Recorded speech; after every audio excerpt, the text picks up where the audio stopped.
2024 онд шинэ хоршоо хөдөлгөөний хүрээнд улсын хэмжээнд 4853 хоршооны 20731 малчинд нийт 687 тэрбум төгрөгийн хөрөнгө оруулалтын зээл олгосон байна. 2025 онд нэг их найт төгрөгийн санхүүжилт олгогдно. Шинээр байгуулагдсан хоршоодын нэг бол Говьалтай аймгийн Чандман суманд байгуулагдсан Чандман хоршоо юм. 18 гишүүнтэй байгуулагдсан тус хоршооно мах сүүний чиглэлийн үхрийн ферм байгуулан ажиллаж эхэлсэн байна. Увс, Ховд, Говьалтай, Баян Улгийн Захуун аймгуудад нэг малаас олох орлого 80 мянгаас 152 мянган төгрөг болдог. Тухайн малчин өрх нэг хүүхдийн сургалтын төлбөрийг төлөхийн тулд 100-аас 200 хон зардаг. Энэ бүхэн нь эргээд малчтыг олон тооны мал сүрэгтэй болох нөхцөлийг үүсгэдэг байна. Мал сүргийн тоо нэмэгдэхий хэрээр бэлчээрийн дац гитэрч улмаар тухайн мал сүрэг хангалттай хэмжээнд тарга авч чадахгүй байсаар өвөлдөө золгож малын зүү ус хорогдол нэмэгдэж малчтын амьдрал дээрдэх бос улам урууддаг. Үүн дээр өндөр хүүтэй зээлийн дарамтч орж ирнэ. Тэгвэл энэ бүх байдлыг арилгах нэгэн том хөдөлгөөн өрнөсөн нь шинэ хоршоо хөдөлгөөн юм.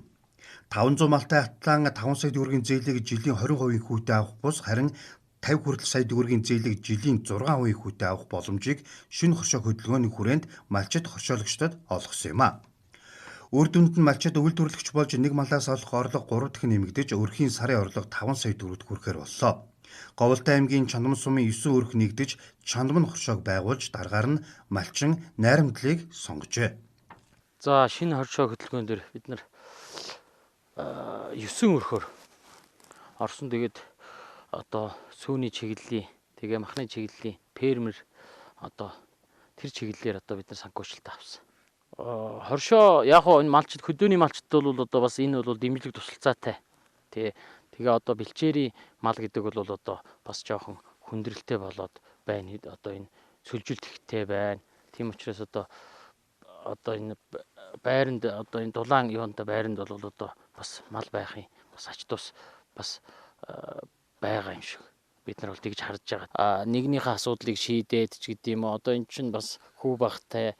Тэгээд одоо ер нь бол энэ маш их би бол зүйтэй юм байна л гэж бид нар бол одоо тэгж ярилцсан үүднээс бол бид нар хоршоонд хамрагдаж бид нар 9 өрхөөр одоо ямарч байсан үйл ажиллагаагаа ингээд явуулж байна. Чандман хоршоонд 9 өрхийн 18 гишүүн нэгдсэн байна. Одоогоор үхрийн ферм бий болох зорилгоор төмөр хашаа блокон сууцыг барьж эхлүүлжээ. Тэд ачааны зардлаа хэмнэхийн тулд өөрсдөө сум орон нутагтаа блоко үйлдвэрлэж байгаа юм. Ингэснээр ирэх зун гэхэд үйл ажиллагаа эхлүүлэх бүрэн боломжтой болж байгаа. Хоршооно хувь нийлүүлсэн хөрөнгийнхөө хэмжээгээр ижил хэмжээнд ашиг хүртгээс гадна тухайн гишүүний оролцоонд ашиг хүртдэг онцлогтой. Тийм ч учраас хөдөө аж ахуй, мал аж ахуйн салбарыг сэргээх, малчин өрхийн орлогыг нэмэгдүүлэх энэ хөдөлгөөнд малчид идэвхтэй хамрагдаж байна.